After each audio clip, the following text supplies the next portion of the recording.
Hello and welcome back to my channel. Today I want to talk to you about narrative writing and all the steps that go into writing a narrative story.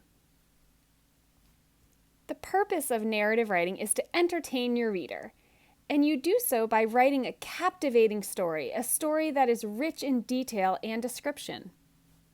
There are many components to writing a narrative story. One component is research. It's a good idea to read some research on your topic prior to writing your narrative story.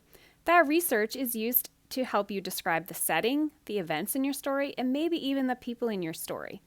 Description and detail is another component of narrative writing. You want to use your 5 senses to enhance your story. Be specific and not general. Describe every little detail and all the characters in your story. Remember to show, not tell. Paint a picture with your words. Your story should be written well enough for your reader to visualize everything that's happening in the story. And dialogue. Your story may include conversation between characters. Now let's talk about the steps for writing a narrative story. Step 1, choose a topic. Step 2, read research on the topic. Step 3, complete a graphic organizer or a plan for your story. Step 4, write a rough draft. Step 5, proofread, edit, and revise the draft. And sometimes you have to do that multiple times. And step 6, complete the final draft. Narrative writing is different from expository or persuasive writing in structure and in style. In narrative writing, there's no set number of paragraphs, but instead has to include 6 different parts. A narrative story must have an entertaining beginning, a description of the setting, building suspense that leads to the main event, action leading to the solution of the problem, and the extended ending. Including these 6 parts helps keep your story organized. First, let's talk about the entertaining beginning. The job of an entertaining beginning is to create an opening to a story that's exciting and interesting. You want to grab your reader's attention right from the very first line. You can start a narrative story using action. Put your character in the setting doing something. For example, I swung my backpack over my shoulder and headed into the woods. It would be a great day for a camp out. You could start with dialogue. Have a conversation between your characters. For example, this is the perfect spot to set up the tent. I said, I cleared the forest floor and set right to work. You could start a narrative story with a thought or a question. Doing so makes your reader curious. For example, I hope I can find a spot to set up the tent, I thought as I trudged deeper into the forest. Or you could start with a sound. Using a sound or unusual noise definitely captures the reader's attention. For example, hoo, hoo, an owl swooped down toward me complaining I'd set up my tent in his part of the forest. The next part of a narrative story is the description of the setting. The description of the setting is very important in any narrative story. It provides the reader with a visual of where the story takes place. The description of the setting can be built into your entertaining beginning, or it can appear as you build suspense. Either way, it must come towards the beginning of your story. A successful description of the setting will use the 5 senses, including what the character may see, hear, smell, taste, and feel. Here is an example of a description of the setting. The shutters hung crookedly, and the windows were shattered. Faded paint peeled around the rickety front stairs. Shingles from the collapsing roof above lay in piles on the porch. A soft breeze moved through the air and stirred the wind chimes. The splintered railing felt rough to the touch as I slowly made my way onto the porch. The third part of a narrative story is building suspense to the main event. Every great story includes suspense. Suspense entertains and thrills the reader, encouraging them to continue reading to see what happens next in your story. There are 3 ways to build suspense in a narrative story. The first way is the magic of 3. Your character sees something 3 times, hears something 3 times, or smells something 3 times. Another way is through story questions. Share with the reader only part of what is happening. For example, Katie couldn't believe her eyes. Was she really seeing this? Could this be happening? Or you could use word reference. Use vague words to tease the reader. For example, it was huge and dark. It made a soft rumbling sound. Here is an example of building suspense to the main event. Samantha really didn't like this part of the forest. The trail was narrow and steep. Thick trees lined the trail on either side, blocking the sun and making it difficult to see.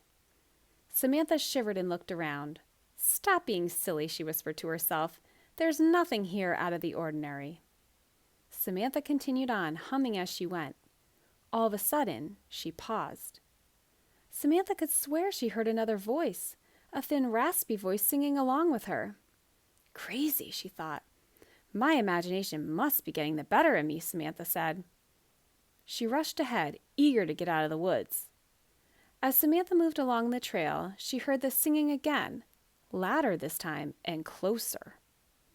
Samantha checked her trail map and quickened her pace. That was when it happened.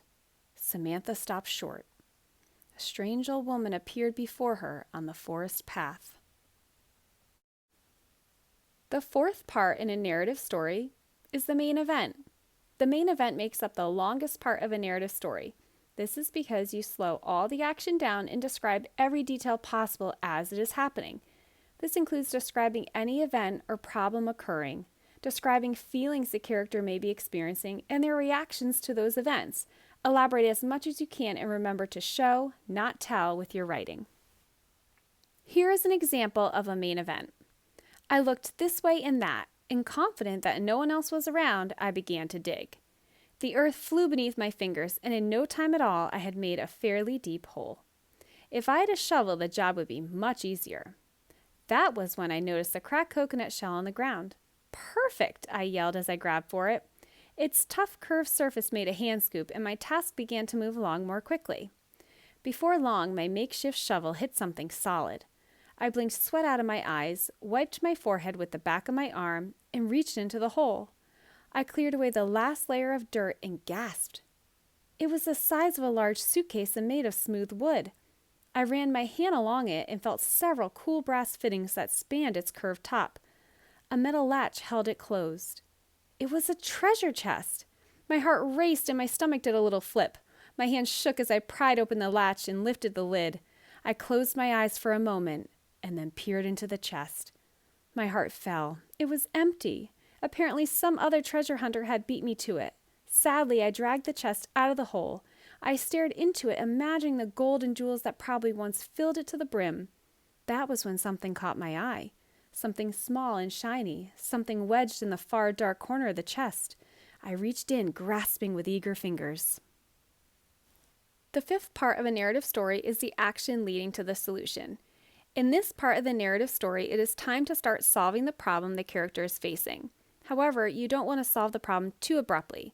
Make sure to include as much detail and description as your character figures out a solution. Here is an example of an action leading to the solution. It was a small gold charm. As I picked it up, I realized it was attached to a fine golden chain. I blew the dust off and held it up to the sun. It was an odd shape, and I turned it this way and that. Then it struck me. The charm was crafted into the shape of the very island on which I stood. I'd studied the map enough times to recognize it. But there was something else, a tiny ruby chip set into the gold way off to one side.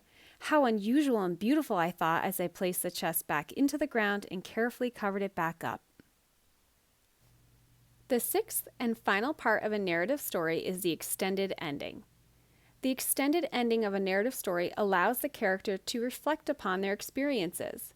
This is a chance for them to state any feelings they're experiencing, wishes they may have for the future, or any decision they now want to make. Here is an example of an extended ending. As I hung the necklace around my neck, I realized that this leftover, forgotten token would always serve as a reminder of my adventure. But not just as a reminder. I was certain that the ruby chip marked the spot where the treasure had been buried.